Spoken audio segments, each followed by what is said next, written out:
नमस्कार साथियों, मैं हूं आपका होस्ट एंड दोस्त संदीप गुसाई और आप शुरू कर चुके हैं देखना उत्तरकाशी की सीरीज़। और हम जा रहे हैं फेमस गांव कोटी बनाल। कोटी बनाल उत्तराखंड के उन ऐतिहासिक गांवों में है जिसकी पूरी एक भवन निर्माण शैली है और इसी गांव के नाम से इस पूरे इलाके में ये भवन शैली प्रसिद्ध हुई है। तो कैसी है यहाँ की भवन निर्माण शैली, कैसा है ये गांव, वीडियो में आगे बताएंगे। उत्तरकाशी के तमाम जितने भी गांव हैं देखना मत भूलिएगा। इसके बाद भी लगातार एक के बाद एक हमारी जो सीरीज है वो आगे चलती रहेगी।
जय हो जय हो जय हो जय श्री रथ देवता जय हो जय। जय हो जय हो जय हो जय श्री रथ देवता जय हो जय। हाथों जोड़ी और जा देवाना मन करूँ ये, हाथों जोड़ी और जा देवाना मन करूँ ये।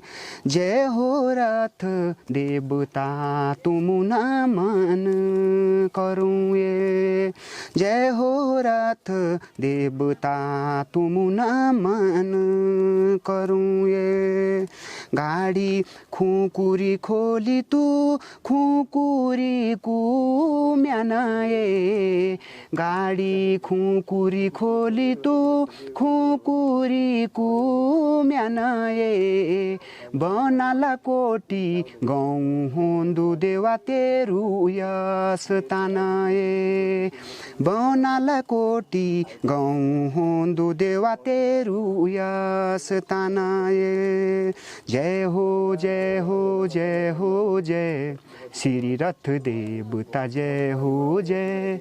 जय हो जय हो जय हो जय श्री रथ देवता जय हो जय।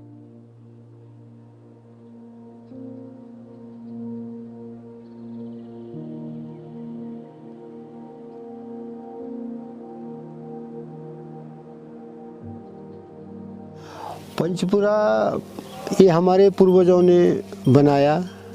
पहले इस गांव का नाम बसटाड़ी था। जब ये पंचपुरा मकान बना, इसको हम यहाँ की भाषा में चौकट कहते हैं।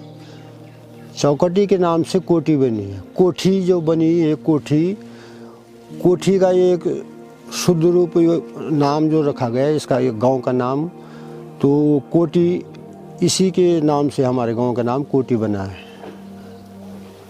कैसे बना, पूर्वजों ने कैसे बनाया ये भवन?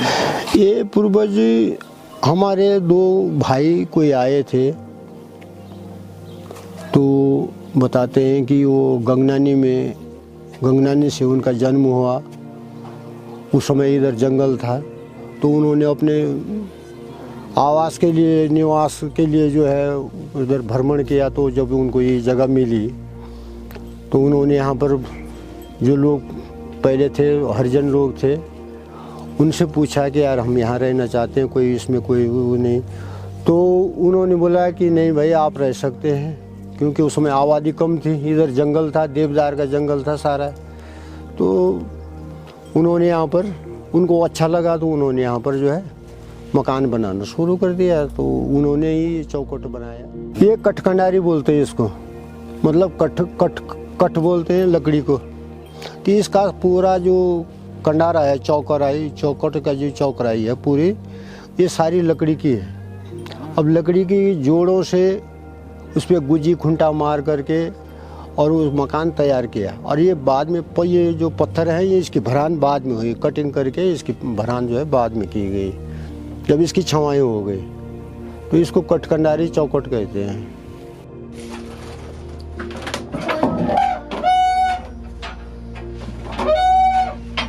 कि जो गोरखों ने जो है डायनामाइट के लिए बना रखे थे, यहाँ पे डायनामाइट से जो है इस बिल्डिंग को उड़ाना चाहते थे, पर लेकिन वो कर नहीं पाए। चलो वहाँ सुरंग है। ये यहाँ पे हमारी खात है, जो ये यहाँ पे इन पत्थरों में ये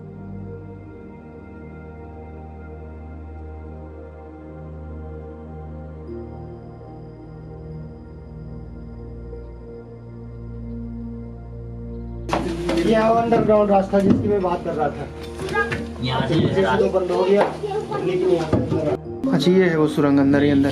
अंदर मत जाना उसके, अंदर मत जाना। ये भाई साहब ये सुरंग कम से कम यहाँ से 2-3 किलोमीटर दूर।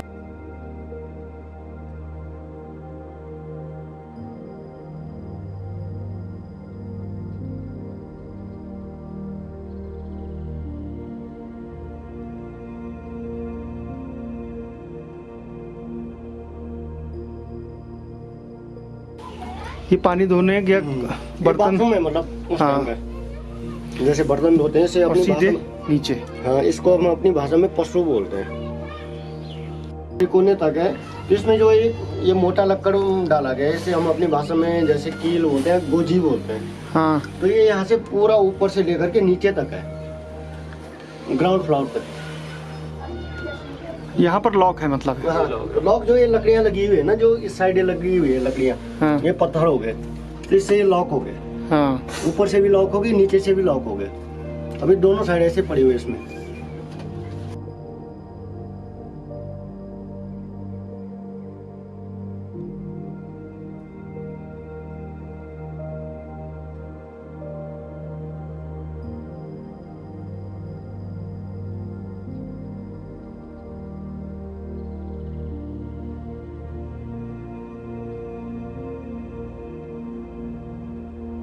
इसमें हाँ। पिटारे होते हैं ना, रिंगाल है और लकड़ी मिलती है यहाँ पे। और ये जो बाहर से खाल है, ये भैंस की होनी या किस चीज़ की होनी, खाल से जो इसको सिला गया। इसमें जैसे कपड़े, किताबें, कॉपियाँ रखते थे पहले, तो सुरक्षित रहती थी इनमें।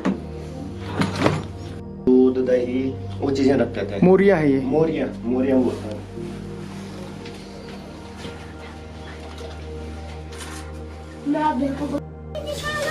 ये जो पंचपुरा भवन है इसकी हम चौथी मंजिल में हैं और इलावर जी हमारे साथ हैं जो इसके मकान के ओनर भी हैं, जो पीढ़ियाँ चल रही हैं। भाई साहब इस मकान के बारे में थोड़ा सा, और ये जो ज्वाइंट आप बता रहे थे जो सबसे खास बात है इस मकान की। जी इन्हीं ज्वाइंटों पे ये मकान टिका हुआ है। ये ज्वाइंट यहाँ से लेकर के एक कोने से दूसरे कोने तक है। अच्छा ये जो ज्वाइंट ये ज्वाइंट ये बहुत बड़ा पूरा पेड़ ही है, पूरा पेड़ है, जैसे देवदार का पेड़ है, देवदार की लकड़ी है। और इस मकान का जो पूरा जो ज्वाइंट है इन्हीं पे टिका हुआ है। ये एक कोने से लेकर के दूसरे कोने तक है। इसका जो ज्वाइंट का मेन है, जैसे अब तो कीले बोलते हैं, पर पुरानी इसमें इनको गोजियां बोलते हैं। तो इनको जो ऊपर से डाल के नीचे तक ये दोनों साइड है। हाँ। जिससे जो ये लकड़ियां आपस में जुड़ी हुई है और ज्वाइंट है, पत्थर भी नहीं हिलते और ये लकड़ियां भी नहीं हिलते हैं, जिसके कारण इस पे न भूकंप का कोई असर पड़ता है, न कोई तूफान का, न कोई हवा का। अच्छा आप बता रहे थे कि आप लोग 91 तक यहाँ इस मकान में रहते 91 तक यहाँ पे रहते थे। थे। उस समय भूकंप आया भूकंप आया था तब आप यहीं पे थे? जी जी जी। तो ये बहुत हिला था, हम तो बच्चे थे तो ऐसा लग रहा था जैसे चरखी नहीं होती, उसी प्रकार चल रहा था इसके ऊपर। पर मकान पे कोई भी ये नहीं है, कहीं से भी एक पत्थर भी नहीं निकला होगा कहीं से, ज्यों का त्यों है। अभी बहुत सारी खास बातें इस मकान के बारे में बतानी और हैं, आप बने रहिएगा इस पूरी जो कहानी है कोटी बनाल की और इस पंचपुरा भवन की।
अभी इस पंचपुरा में कबूतर का आशियाना है, कबूतर हैं यहाँ पे, और ये पूरी गंदा भी हो रखा है, सफाई उपाई नहीं करे क्योंकि कोई रहता नहीं है, तो इसलिए पूरा इसको ऐसे ही छोड़ा हुआ है।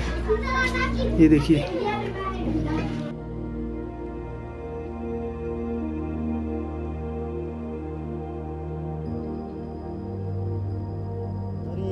बहुत ही पुराना मकान है। इस गांव का नाम पहले बस्टार्ड था, लेकिन जब ये भवन बना तो उसी के नाम से जो है यहाँ का नाम कोटी बना, कोटी बनाल पड़ा। वैसे इस गांव को जो है पंचकोटी भी कहा जाता है। पंचकोटी इसलिए कहा जाता है क्योंकि जो ये भवन है पूरा 5 मंजिला है, इसलिए जो इस गांव को जो है पंचकोटी भी कहा जाता है। और इसकी जो बनावट है, ये जो टिक रहा है भूकंप रोधी बना हुआ है। इसके जो जॉइंट पड़े हैं लकड़ के चारों तरफ, जो है इसके जॉइंट, उसको हम अपनी भाषा में गोजी बोलते हैं, ऊपर से लेकर के नीचे तक। तो चारों तरफ इसकी गोजियाँ पड़ी हुई, जिससे जो इससे भूकंप का भी, भूकंप, तूफान, बारिश, किसी भी चीज़ का कोई असर नहीं पड़ता है। 91 में जब भूकंप आया तो हम इस पे रहते थे, तो ये झूले की तरह जो झूल रहा था, लेकिन जब हमने देखा तो इससे भी एक भी पत्थर कहीं निकला हुआ नहीं था, कहीं भी कोई लकड़ी गिरी हुई नहीं थी, ज्यों का त्यों खड़ा था। और जिस समय गढ़वाल में गोरखों ने आक्रमण किया था, तो गोरखों ने यहाँ पे भी आक्रमण किया, तो यहाँ के लोगों को जो है मारना, या यहाँ पे भी वो अपना आधिपत्य जमा करना चाहते थे, लेकिन जो यहाँ के गांव के लोग थे वो इसके अंदर सब बंद हो गए। अंदर से उन्होंने दरवाज़ा बंद करके अंदर से इसमें आगलें होती इतनी मोटी मोटी, जिसको ताला भी बोलते हैं, पुरानी इसमें हम उसे आगल बोलते हैं, लकड़ी का होता है वो पूरा, तो उसे बंद करके अंदर पैक हो गए। तो गोरखे बाहर घूमते रहे 2 दिन 3 दिन 4 दिन, तो उन्होंने सोचा कि अंदर कैसे जाया जाए, लेकिन वो अंदर नहीं घुस पाए। तो उन्होंने जो है पूरे भवनी को जो है उड़ाना चाहते थे डायनामाइट से, तो उन्होंने आगे दरवाजे पे छेद किए, फिर भी नहीं कर पाए। तो जो हमारी एक दादी परदादी रही होगी जो भी, तो इसके अंदर ही से एक गुप्त रास्ता है जो कि कम से कम 3 किलोमीटर दूर निकलता है नदी में। तो उस रास्ते से वो गई, वहाँ से उसने पानी लाया, पानी भर के लाया, तांबे की गागरें होते थे उसमें पानी भर के लाया, तो उसमें एक मच्छी आ गई। तो जब ऊपर आए तो उसने जो ऊपर आगे वाली, इसको हम हटाल बोलते हैं अपनी भाषा में, आगे वाली हटाल से जो है उसने वो मच्छी, जिंदी मच्छी नीचे गोरखों के बीच में फेंकी। तो गोरखों ने जब वो मच्छी देखी तो उन्होंने सोचा कि यार यहाँ तो इनके पास पूरे साधन अंदर ही है, तब भागे वो यहाँ से। तब उन्होंने इस पर अटैक करना जो है छोड़ दिया, फिर वो यहाँ से चले गए।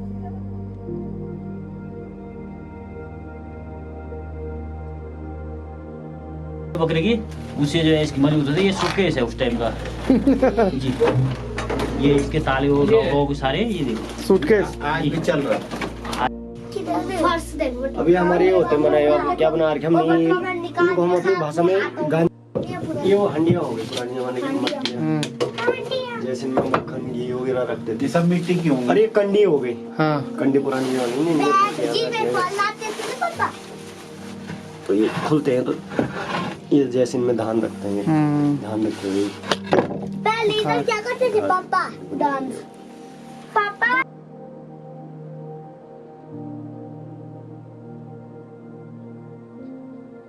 चौड़ाई देखो, ये मोटाई तो है ही, मोटाई तो छिल ना नहीं हो पाएगा सर, ये जो है ना, ये तो ये है, ये यहाँ पे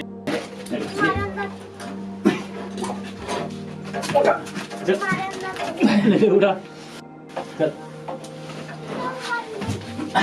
ये हारेगा।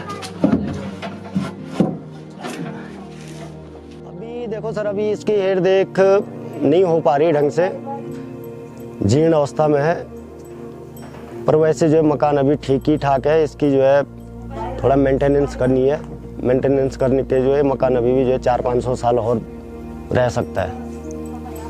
अभी कोई रहता है? अभी कोई नहीं रहता है इसमें।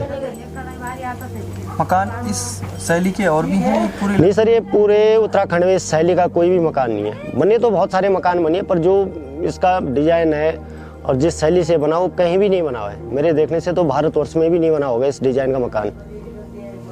अभी जो है हमारा जो है बता रहे थे कि बीजेपी कार्यालय भी जो है देहरादून में इसी तर्ज पे बन रहा है। ये तो वो हो गया ना उससे, तो उसका वो है जिस पे टिका हुआ है दरवाजा। बस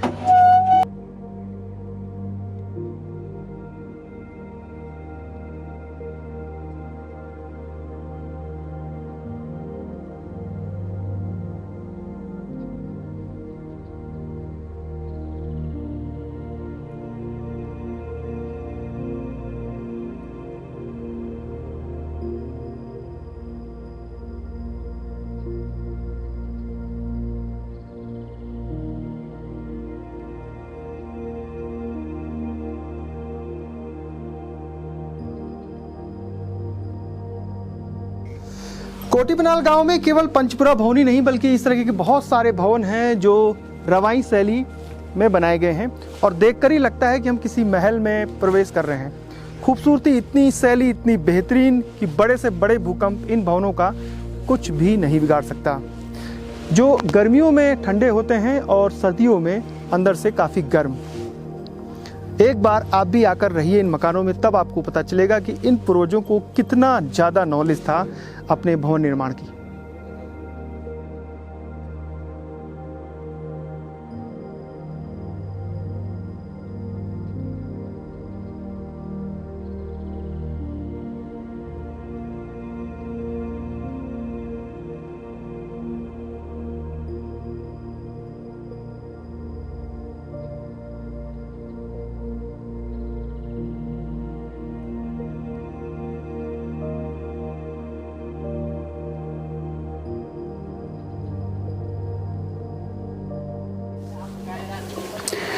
कुलुना उठी काश्मीर न अनोली पडिगु बासु चारले भाइयों की बाई जोड़ी रघुना था अनोली थान दे बाई छोड़ी गाडू ते बासली कुपी डांडियों ते बासलू मुनाल चितल गिग बाई मन जुकुडे प्यार रौत्याओ ले बाई बनाल कोट्या न बोलौं बखरेटी बजिरे रंदल तेरा गैर न बोलौं बाई पुजेल्या रघुनाथा पुजारी रंद अल बाई तेरा चान्सु सोरली तू सोतिर दुनी के काटली घास तेरा द्योर रघुनाथा।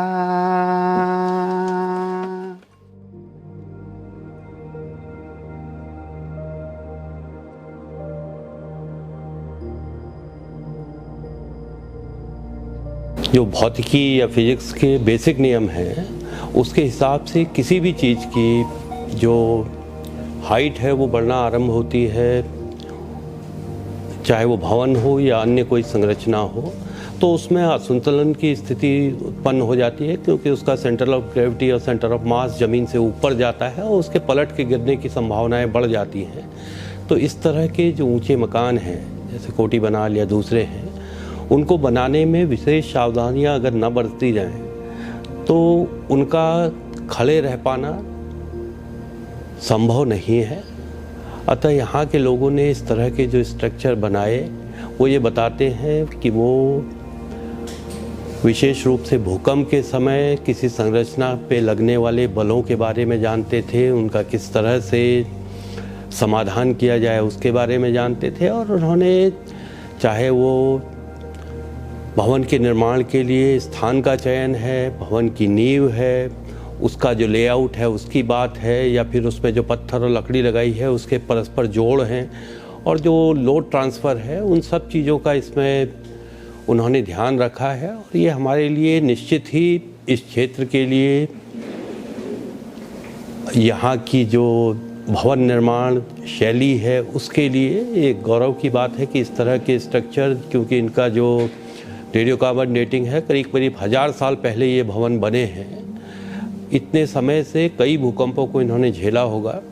और समीप में ही यहाँ 1803 में गढ़वाल भूकंप आया है, जो कि जिसका असर दिल्ली तक हुआ था, दिल्ली, आगरा, मथुरा तक उसके प्रभाव थे और वहाँ पर नुकसान हुआ था। तो यहाँ पर उस बड़े भूकंप को इन संरचनाओं ने झेला है, उसका सामना किया है, उसमें सुरक्षित रही हैं। तो निश्चित ही ये सब भूकंप अवरोधी तकनीक से बने हैं और इस पे और ज़्यादा रिसर्च करे जाने की ज़रूरत है, और इन जो संरचनाएं हैं इनको सहेज के रखे जाने की ज़रूरत है। सर, क्यों नहीं होता इन पे भूकंप का असर? आखिर क्या है आप लोगों ने जो रिसर्च किया था इसमें? नहीं, भूकंप के समय किसी भी संरचना पे कुछ एडिशनल बल लगते हैं। उन बलों को अगर हम सुरक्षित रूप से ज़मीन तक स्थानांतरित कर देते हैं तो भवन सुरक्षित खड़े रहेंगे। आज जो हम स्ट्रक्चर बनाते हैं उसमें हम लोड ट्रांसफ़र के लिए जो बीम और कॉलम का इस्तेमाल करते हैं, जिसके थ्रू भूकंप पे लगने वाले बल ज़मीन तक स्थानांतरित होते हैं। उसी तरह जो हमारे पूर्वज थे जिन्होंने ये घर बनाए, उन्होंने लकड़ी के कॉलम्स का इस्तेमाल किया, बाहर में शेयर कीज का इस्तेमाल किया भवन के बाहर, जिसके कारण जो लोड ट्रांसफ़र की प्रक्रिया है वो सरल और बड़ी एफिशिएंट हो गई और जिससे ये भवन भूकंप के समय सुरक्षित रह पाए। कोटी बनाल जो आर्किटेक्चर है वो अपने आप में एक यूनिक आर्किटेक्चर जिसको हम कहेंगे उसको मान सकते हैं, जिसके अंदर की जो अर्थक्वेक रेजिस्टेंट जो फीचर्स होते हैं उसके लगभग सभी अवयव उसके अंदर में हैं। और जो इनकी एज हम लोगों ने जब इसकी कार्बन डेटिंग कराई, इसकी लकड़ी की और पत्थर की जब कार्बन डेटिंग करी, तो बहुत से ऐसे स्ट्रक्चर्स हैं जिनकी एज जो है 800 साल से पहले निकली है। तो ये एक बहुत अपने आप में मतलब सोचने वाली बात है कि हमारे जो पुराने जो हमारे आर्टिजन्स थे या जो हमारे मेसन्स थे वो इस टेक्निक को जानते थे। मैं यहाँ पे एक बात बहुत संदर्भित करना चाहूँगा कि जो फोर्स का कॉन्सेप्ट हम आज इंजीनियरिंग बहुत आगे बढ़ चुकी है, लेकिन जो फोर्स का जो कॉन्सेप्ट है वो 16वीं सेंचुरी के बाद न्यूटन ने ही दिया था।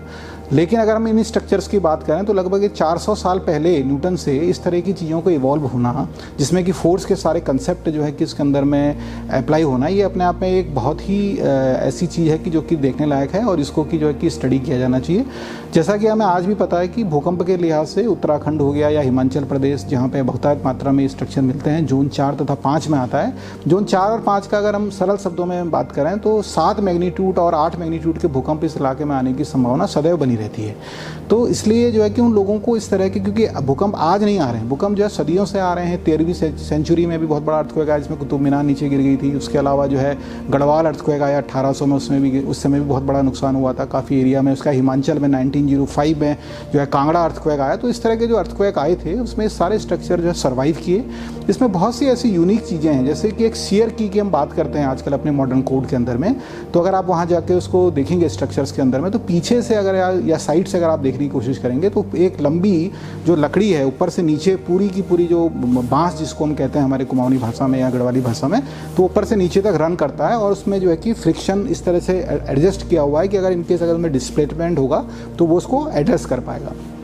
तो इस तरह की बहुत सी टेक्निकल चीज़ें हैं और हम लोगों ने इस स्टडी को नॉर्सार और IIT रुड़की के साथ भी किया। और वर्ल्ड हाउसिंग इंसाइक्लोपीडिया में जो रिपोर्ट नंबर 150 है, इसको डिटेल में अगर किसी को स्टडी करना है तो वहाँ पे पूरी रिपोर्ट भी जो है कि आई है वर्ल्ड हाउसिंग इंसाइक्लोपीडिया में। और आज भी इनको अध्ययन किए जाने की आवश्यकता है। हमने 10 साल पहले भी उत्तराखंड सरकार को कहा था कि इनको संजो के रखना चाहिए। जैसे कि आज होम स्टे की परियोजनाएँ बन रही हैं ये, तो इनमें इन स्ट्रक्चर्स को अगर आप यूज़ करेंगे तो लोग आके इसको देखेंगे, वहाँ पर रोजगार के साधन भी उपलब्ध होंगे लोगों को। और ये अपने आप में एक हमारा जो यूनिक आर्किटेक्चर है इस इलाके का, जो हमारे यमुना वैली और जो है, तो उसको जो है कि एक प्रमोशन भी मिलेगा। हाँ, मैं दिखाता हूँ। कालो मदारी आया, काला अपना भालू लाया, काला अपना भालू लाया, पिता आई लाजो आया, पूजा आई हरे साई भी लगी दम दम का कालो का भालू नाचा। गाना सुना दो एक गाना।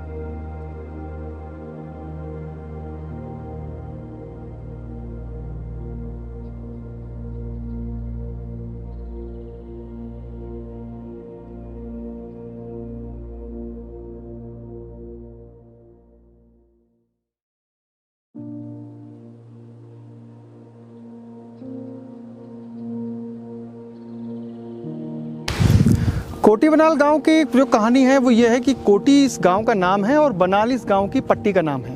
तो इसलिए इस चूँकि सबसे पुराना मकान यहाँ पर है जो पंचपुरा मकान है, तो इसलिए इस गांव को कोटी बनाल कहा जाता है। और जो बूढ़ी दीपावली होती है वो ऊपर जो गांव दिख रहा है, जो गैर गांव है, और वो देवलांग की जगह है। तो वहाँ पर जो मंगसीर की दिवाली जिसको कहते हैं, उस पूरे इलाके के 50-60 गाँव के लोग होते हैं, वो हज़ारों लोग आते हैं। वो कहते हैं कि एशिया की सबसे बड़ी जो मसाल होती है वो यहाँ बनाई जाती है। तो ये पूरी बनाल पट्टी है और ये हम आपको दिखाने की कोशिश करेंगे। ये तो सामने तो वो गांव है कोटी गांव, और ये पूरी पट्टी है यानी बनाल पट्टी।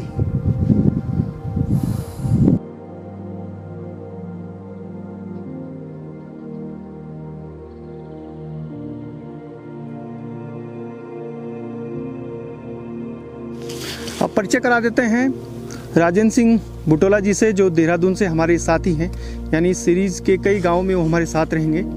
वो भी आप ही की तरह उन हज़ारों सब्सक्राइबर्स में एक हैं जिन्होंने मेरे काम को सराहा, रूरल टेल्स की कहानियों को पसंद किया और दिली इच्छा जताई कि संदीप जी मैं आपके साथ आना चाहता हूं, और आज वो मेरे साथ हैं। स्वागत है आपका रूरल टेल्स में एक दूसरे अंदाज में, क्योंकि आप लोग देखते रहते हैं, बहुत बहुत मेरा धन्यवाद हौसला सर। बढ़ाते हैं। बहुत बहुत धन्यवाद संदीप जी। मैं आपके काम से अति प्रभावित हुआ, और जो काम आप जो ग्रामीण क्षेत्र के लिए अभी तो आप उत्तराखंड सीरीज पे काम कर रहे हैं, ये अद्भुत है और मैं इससे काफ़ी प्रभावित हुआ। इसी वजह से मैंने फैसला किया कि मैं आपके साथ चलूँगा और आगे भी ये जर्नी चलती रहेगी। कोटी बना लाकर कैसा लगा बुटोला? कोटी बना ला के मुझे इसको मैं शब्दों में बयान नहीं कर सकता। अद्भुत है, अविश्वसनीय है। जो हमारी ये हेरिटेज है पहाड़ की, ये अद्भुत है और इसको शब्दों में तो नहीं कहा जा सकता, सिर्फ यहाँ आके ही इसको महसूस किया जा सकता है। तो जो हमने इनका आतिथ्य संस्कार भी देखा, जो ग्रामीणों का जो व्यवहार है बहुत ही सुंदर है, और ये देख के मतलब सर चकरा जाता है कि ऐसे टाइप के मकान कैसे बन गए कि जो एज पर IIT रुड़की जो उनकी स्टडी हुई कि 1000 ईयर्स तक टिके रहे। आज तो बीटेक है, बिल्कुल जी। टेक्नोलॉजी है, और हाँ जी। 1000 साल पहले वो इतने पढ़े लिखे नहीं थे, लेकिन फिर भी हाँ उन्होंने जी। ऐसे मकान बनाए हुए हैं। और ये आज भी बिल्कुल जीवंत है। ऐसे नहीं कि आज भी उनमें कुछ प्रॉब्लम हुई, आज भी जीवंत अवस्था में है और लकड़ी वैसी मजबूत बनी हुई है।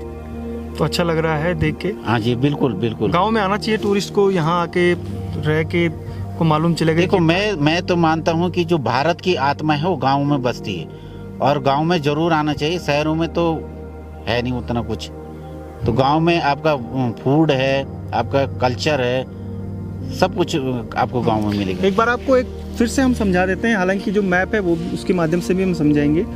देहरादून से आप चलेंगे यमुनोत्री नेशनल हाईवे पे, जो बड़कोट है, वहाँ से करीब 12 किलोमीटर की दूरी पर ये गांव बसा हुआ है। आप नौगांव से भी आ सकते हैं, यानी बड़कोट से पहले जो ब्लॉक है वहाँ से भी आ सकते हैं, और कोटी बनाल में एक नाइट स्टे करके आप फिर यहीं से आगे निकल जाएंगे तो आप जो यमुनोत्री नेशनल हाईवे है वहाँ पर उसमें शामिल हो जाएंगे, गंगनानी के पास। तो एक रात आप बड़कोट में रुकते हैं, आप नौगांव में रुकते हैं, या आगे के गांव में रुकते हैं जो नेशनल हाईवे के आसपास हैं। आप कोटी बना लाकर देखिए, आपको लगेगा कि वाकई में जो आपकी यात्रा थी, जो आप जिसके लिए आए थे उत्तराखंड देखने के लिए, आप गंगोत्री, केदारनाथ, बद्रीनाथ और यमुनोत्री, इन धामों में तो दर्शन कर ही रहे हैं, लेकिन जो ग्रामीण उत्तराखंड है उसकी भी झलकियाँ आकर यहाँ आपको दिखेंगी। और निश्चित तौर पर जो ये जो 1000 साल पुराने भवन हैं, आलीशान भवन हैं, उसको देखकर तो आपको वाकई में लगेगा कि यहाँ की भवन निर्माण शैली अद्भुत है, अविश्वसनीय है।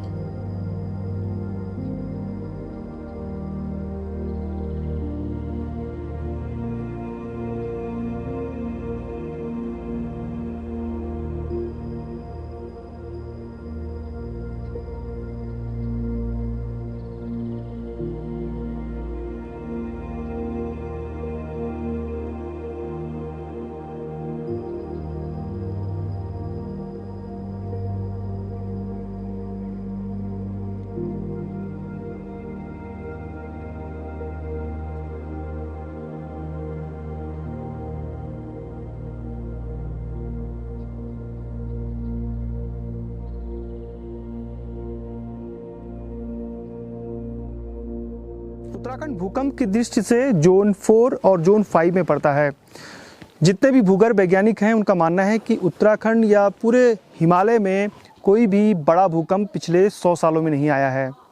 जो पिछला भूकंप था वो 18वीं सदी में आया था, जो कांगड़ा और गढ़वाल के जो बड़े अर्थक्वेक थे जिन्होंने बहुत भारी नुकसान पहुंचाया था, उस तीव्रता का, यानी रिएक्टर पैमाने पर 8 तीव्रता का भूकंप कभी भी हिमालय में किसी भी समय आ सकता है। ऐसे समय में ये जो भवन हैं वो इतने बड़े भूकंप को झेल सकते हैं। जो इनका लोड है, जो प्रेशर है, जो ज़मीन पे उसकी जो एनर्जी है भूकंप की, उसको नीचे दबा सकते हैं, और भवन जो है वो इसी तरह खड़े रहेंगे। अब आप सोचिए कि जब बड़ा भूकंप हिमालय में आएगा तो कितनी बड़ी तबाही मचाएगा। दिल्ली हो, देहरादून हो, मेरठ हो, यूपी, तमाम जितने भी इलाके हैं, उत्तराखंड के मैदानी इलाके हों या पर्वतीय इलाके, बड़े शहर, मिनटों में बड़ी बड़ी जो इमारतें हैं वो जमींदोज हो जाएंगी। लेकिन ये जो कोटी बनाल या जो रवाई शैली की तकनीक से जो भवन बनाए गए हैं, इन्हें कुछ नहीं होगा। इसलिए भी जो आधुनिक विज्ञान है, जो टेक्नोलॉजी है, ये जो वैज्ञानिक है, लगातार जो भवन इंजीनियर हैं वो लगातार इस पर शोध कर रहे हैं, जानने की कोशिश कर रहे हैं कि आज से 1000 साल पहले जो लोग थे, जो पढ़े लिखे भी नहीं थे, अपने अनुभव से उन्होंने इतने जो भवन बनाए थे, विशालकाय भवन हैं या फिर भूकंप रोधी जो भवन कैसे बनाए थे।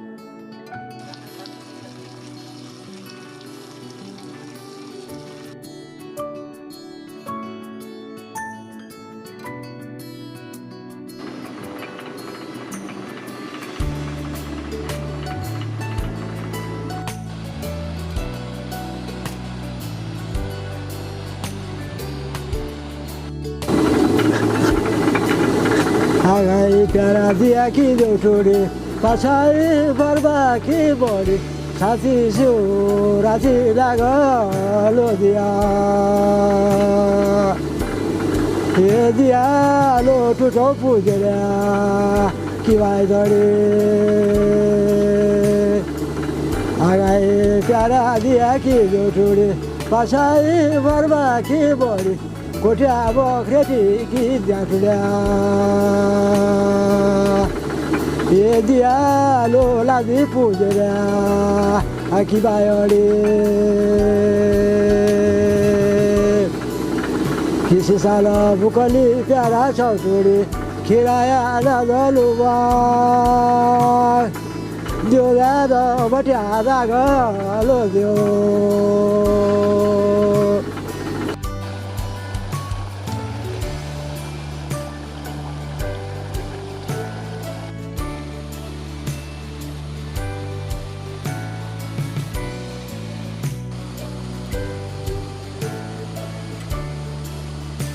हम अपने इतिहास से बहुत कुछ सीखते हैं, हम अपनी विरासत से बहुत कुछ सीखते हैं और कोटी बना लाकर लगता है कि जो पूर्वज हैं इस गांव के, उन्होंने हमें भवन निर्माण शैली की कितनी नायाब भूकंप रोधी शैली बताई थी, जो आज भी कारगर है। 1000 साल हो गए हैं लेकिन फिर भी ये हिमालय की तरह जो भवन हैं वो खड़े हुए हैं। एक बार आप भी आइए और देखिए कोटी बनाल और रवाई की जो शैली है, जो कोटी बनाल गाँव में दिखती है और इसीलिए इसको कोटी बनाल शैली भी कहा जाता है। पंचपुरा भवन यहाँ पर हैं, जो 4 मंजिला भवन यहाँ पर हैं, 3 मंजिला, इस तरीके से बहुत सारे भवन यहाँ पर आपको दिखाई देंगे। ये पूरी कहानी कोटी बनाल की आपको कैसी लगी ज़रूर बताइएगा। मुझे दीजिए इजाज़त। उत्तरकाशी के गाँव की सीरीज़ में सैर आपको आगे भी कराता रहूँगा। जय नंदा, जय हिमाल।